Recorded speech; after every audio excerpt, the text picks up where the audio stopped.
Hello everyone, this is SSF 3013, Urban Politics and Local Government. So I will be representing my group assignment, Decentralization. So our topic is about the adaptation of Sustainable Development Goals, SDGs, by local authorities at the community level. So basically our case study is at Dewan Bandaraya Kuching Utara. For the introduction, rapid urbanization creates economic growth but also social, environmental, and governance challenges. Common urban issues include pollution, social inequality, infrastructure pressure, and quality of life concerns. Also, sustainable urban governance is to help essential to balance development and community well-being. According the new, according to the United Nations, introduced the Sustainable Development Goals (SDGs) in 2015. So it reached 17 global goals, and for the target year is 2030. So, so to focus on economic, social, and environmental sustainability. SDGs emphasizes the principle of leave no one behind because local authorities play a crucial role as the closest level of governance to communities. And according to United Nations Habitat, successful SDG implementation depends heavily on local governments. According to SDG 11, sustainable cities and communities directly relates to urban governance. In Malaysia, SDGs are implemented through national policies and local government initiatives. It helps to coordinated by ministries such as KPKT and local authorities as key implementers at the community level. Next is about the background of Dewan Bandara Kuching Utara. So it was established 1st August 1988. It formed through the division of Kuching Municipal Council Itu, which is Dewan Bandara Kuching Utara DBKU, and also Majlis Bandara Kuching Selatan. For the main purpose of its establishment, it helps to enhance administrative efficiency and to improve public service delivery. It has DBKUs also has the jurisdiction and responsibilities. So basically, this one is more about the how how the DBKUs governs the northern part of Kuching City to cover residential, commercial, and also the historical zone. The responsibilities of DBKU it helps the urban planning and development control, solid waste management, and many more. Next, for the commitment to sustainable development, right, it helps to emphasize inclusive and sustainable urban governance. So it link and align with the sustainable development goal SDG, which are SDG 3, good health and well-being, SDG 10, reduce inequalities, SDG 11, sustainable cities and communities, SDG 13 and 15, climate action and life on land. Next is about the adaptation of SDG. So basically, this one is about the policy and program, right? As we may know, DBKU plays a key role in translating the sustainable development goals into local urban policies and programs. For the SDG 11, it, it helps to align with the BKU's responsibilities in urban planning, environmental management, and public service delivery. For the key policies, it supports the SDG implementation, include the DBKU Strategic Plan 2022 until 2030 by the Urban Beautification Policy, an integrated management system which emphasizes plan development, sustainable land use, and green space preservation. DBKU also implements solid waste management and recycling policies to contributing to urban cleanliness and supporting SDG 12, which is responsible consumption and production. For the policy, also to community-based programs such as family friendly neighborhood program, Bengkel Jiran DBKU, Carnival KJM DBKU, and many more to encourage active participation, environmental awareness, and improving quality of life of the local community. All right, so this is about the how does community initiatives and impact for the DBKU, right? So it has four. Number one is to help the community-based initiative. For example, like programs like Kejiranan Mesra, Gotong Royong. to build strong bonds and keep neighborhoods clean and safe. Next is community farming and micro enterprises help with food security and provide extra income for low income families. This is help the like these efforts create a sense of belonging and inclusive urban living. Next is it helps the social benefits.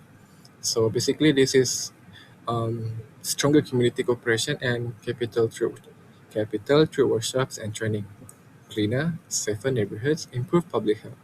So it linked three SDG, which is SDG 3, good health and well-being, SDG 4, quality education, and SDG 11, sustainable cities and communities.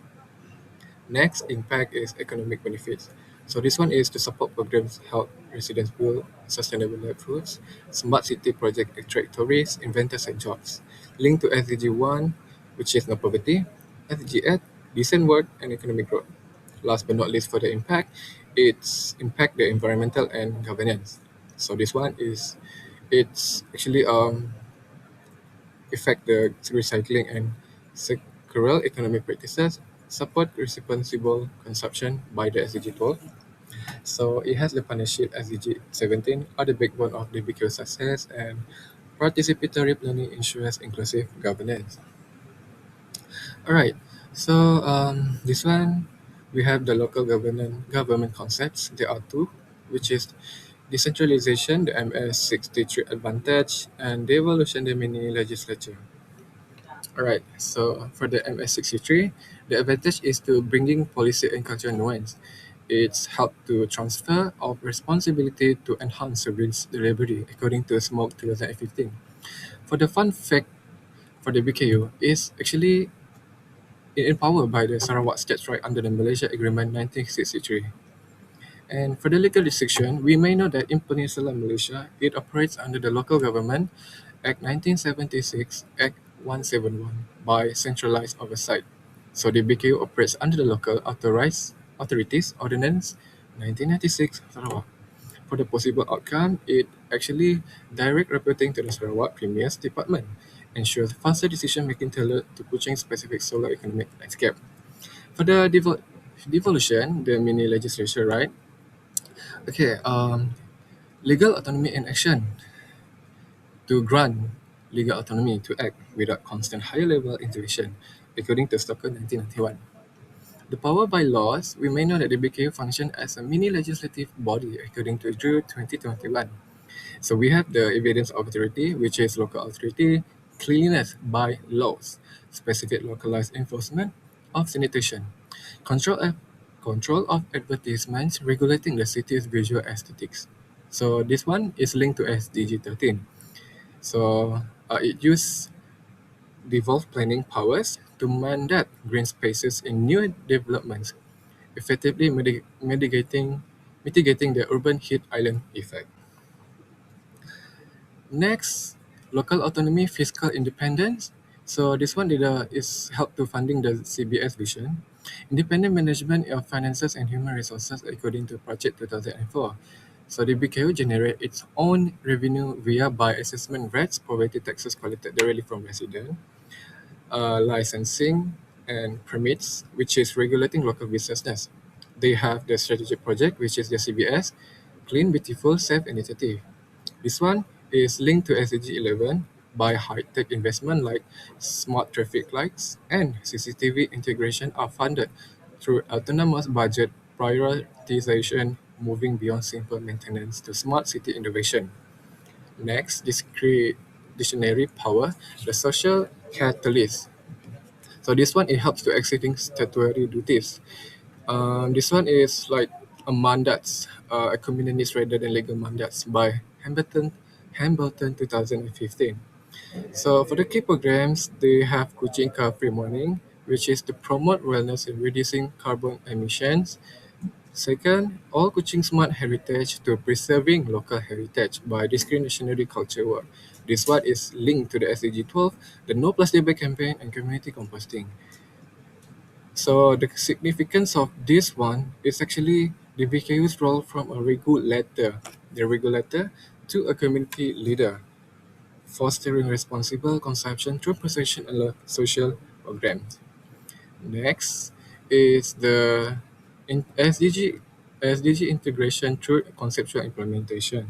So this one is strategic theory to practice mapping. We have SDG 11, sustainable cities and communities, SDG 12, responsible consumption and production, SDG 13, climate action. For the SDG 11, it is actually about the local autonomy. So development of smart transportation and safe pedestrian zones under the smart city. It demonstrates how financial independence enable investment in high-tech infrastructure beyond basic maintenance. For the SDG 12, responsibility consumption and production, it is about the discretionary power. So this one is the No Plastic Bag campaign and source segregation waste programs. It's actually the council's roles from service provider to social analyst, prioritizing community engagement over strict mandates. For the climate action is devolution. So enforcing mandatory tree planting regulations for all new property development. And this one is to use localized guidelines to actively mitigate the urban heat island effect. All right, so when we talk about the discussion, right, we may know that the BKU as a global role model for SDG localization. It actually integrating governance, environment, and health. A very holistic framework, which is the because program address the triple bottom line of sustainable which are to contribute government of cities, public health, and environmental sphere. It also have the thematic success story, which are about SDG 12, responsible consumption, to systematic waste management programs, reducing environmental footprints. Next, SDG 13, climate action by committee-led cleanup initiatives driving behavioral shift and environmental consciousness. SDG 3, good health and well-being, to promote recreational facilities or health initiatives to improve social cohesion and quality of life. Last but not least, the DBKU, um, SDG 11, sustainable cities. They have the smart waste disposal and resilient urban planning, improving city livability. All right, so we have the case for decentralized governance. Why the BQ's model works? So it's actually the BKU works for the responsive administration, which are about decentralization allows the BKU to design activities tailored to the specific socio-economic conditions of Kuching North. According to SMOC 2015, it helps to enhance accountability, to closer proximity to the population, foster intimate interaction between authorities and residents by World Bank 2004, and to share responsibility in success to roots in community-based sustainability, moving from top to down enforcement to public engagement. In and next is the challenges of the road ahead. So the challenges to navigating implementation to constraint, right? So as we may know that to resource reliability, the challenge is very high implementation cost because it can pose risks to the long-term sustainability of programs. It also they have the awareness gap, which is this awareness level can lead to uneven participation and varying effectiveness across different zones. And interagency coordination, actually, this one is about the stakeholders lah, often creates coordination bottlenecks, leading to implementation inconsistencies by Carousel 8DAL 2003. In conclusion, to sum up, this is to show that this report intends to bring out the strategic position of the BKU in promoting the SDG in the urban community. Although resource constraints and diverse public participation continue to be challenges, the results suggest that city governments are the best place to localize global sustainability goals. These are the observations that demonstrate how the broader significance of decentralization as an instrument of fostering accountable, responsible, and resilient local governance that it is in line with global development agenda. Thank you very much. This is our references. All right.